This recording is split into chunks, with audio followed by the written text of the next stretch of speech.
किसी के मरने पर जाओ या मत जाओ, लेकिन किसी बेईमान जमीन हड़पने वाले आदमी की मैयत में जरूर जाना चाहिए, ताकि यह पता चल सके कि वो अपनी हड़पी हुई कितनी जमीन अपने साथ ले जा रहा है। जो जिंदा में कमजोरों का जमीन, अपने भाइयों का जमीन हड़प के रखा था। अगर कोई मक्खी सब्जी तौलते वक्त तराजू पे बैठ जाए तो कोई ज्यादा फर्क नहीं पड़ता है, लेकिन अगर वही मक्खी सोना तौलते वक्त तराजू पे बैठ जाए तो कीमत में लगभग 10,000 रुपए का फर्क आ जाता है। तो भक्तों, हम कहां बैठते हैं, किसके साथ बैठते हैं, हमारा मूल्य भी उसी आधार पर निर्धारित करता है कि हमारा संगत कैसा है और किन लोगों के साथ है। औरत की कोख खाली हो जाए और मर्द की जेब खाली हो जाए तो समाज पहले सवाल करता है, मदद बाद में सोचता है। औरत मां न बन पाए तो उस पर उंगली उठती है, मर्द कमा न पाए तो उसकी इज्जत गिरती है, और ये उंगली सबसे पहले उसी के घर से उठती है। यहाँ दर्द की कोई कदर नहीं, यहाँ सिर्फ नतीजे पूछे जाते हैं, कोख ने क्या दिया, जेब ने क्या दिया। समाज को हालात नहीं दिखते, इसलिए मैं प्रभु से विनती करता हूं कि किसी मां की कोख खाली न जाए, नहीं तो समाज उसे जीने नहीं देता।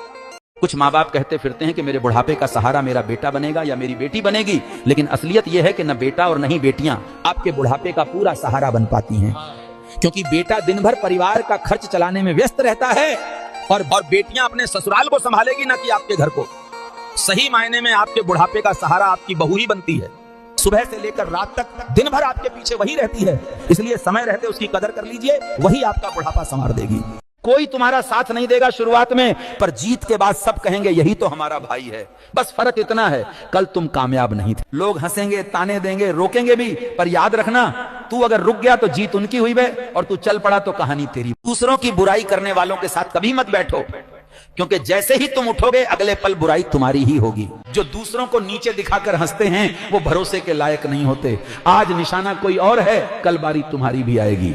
सांप के दांत, बिच्छू का डंक और इंसान के दिल में कितना जहर है ये कोई नहीं जानता, इसलिए इन तीनों से दूर रहना ही बेहतर। जो रिश्ते अचानक दुश्मन बन जाते हैं वो पहले से ही भीतर नफरत पाले बैठे थे, बस मौका नहीं मिला, जब मिला तो असली रूप दिखा दिया। श्री कृष्ण कहते हैं जो बीत गया उस पर शोक मत करो, जो आने वाला है उसकी चिंता मत करो, वर्तमान में जियो भी, वही सबसे बड़ा सत्य है। अतीत पछतावा देता है, भविष्य चिंता देता है, खुशी सिर्फ आज में है, जो इसे समझ गया वही सफल हुआ।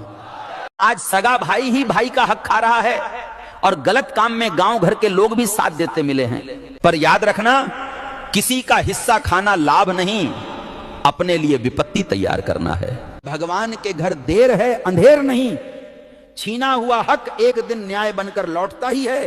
तब संपत्ति, भाई तो साथ खड़े होने के लिए होते हैं विपत्ति में, पर आजकल देखो बातें कम और संपत्ति की गिनती ज्यादा होती है। भाई दुख में कंधा देने के लिए होते थे, अब कुछ लोग कंधा नहीं ना, संपत्ति का हिस्सा मांगने पहुंचते हैं। दर्द तो वहीं देकर जाते हैं जिन पर हम सबसे अधिक भरोसा करते हैं। अजनबी चोट दें तो हैरानी नहीं होती, पर अपने बदल जाएं तो दिल अंदर तक टूट जाता है। रिश्ते टूटने की आवाज बाहर नहीं आती, पर भीतर बहुत कुछ बिखर जाता है। जो कभी सबसे करीब थे वही दूर होकर सबसे ज्यादा चुभते हैं। जीवन में माँ बाप 2 बार सबसे ज्यादा रोते हैं, पहली बार जब बेटी विदा होती है, दूसरी बार जब बेटा उनसे दूर हो जाता है। बहुत पीड़ा देते हैं वो घाव जो बिना अपराध के अपनों से ही मिले हों, क्योंकि वे देह नहीं अंतरात्मा को चीर देते हैं। इस संसार में पहला ईश्वर अगर कोई है तो वो माँ ही है। उसके चरणों में ही सभी तीर्थ बसते हैं, उसकी दुआ से ही जीवन धन्य होता है। वही माँ है जिसने तुम्हें जन्म दिया, जीना सिखाया, संस्कार दिए। तुम गलत राह पर चलो तो वही डांट कर सही मार्ग पर लौटाती है।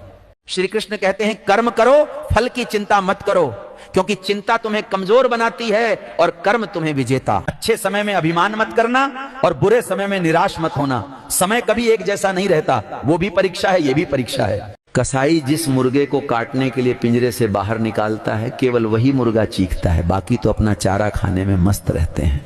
यही हाल इस देश की जनता का भी है। जब तक रोटी पानी मिल रहा है चलने दो, हमारे ऊपर थोड़ी गुजर रहा है। भक्तों, ये कलयुग की दुनिया है। यहाँ कदर उसकी नहीं होती जो सच में रिश्ते निभाता है, यहाँ कदर उसकी होती है जो सबसे ज्यादा दिखावा करता है। आज की दुनिया ऐसी है, जिसे तुम सबसे ज्यादा इज्जत और अहमियत दोगे वहीं तुम्हें सबसे फालतू समझेंगे।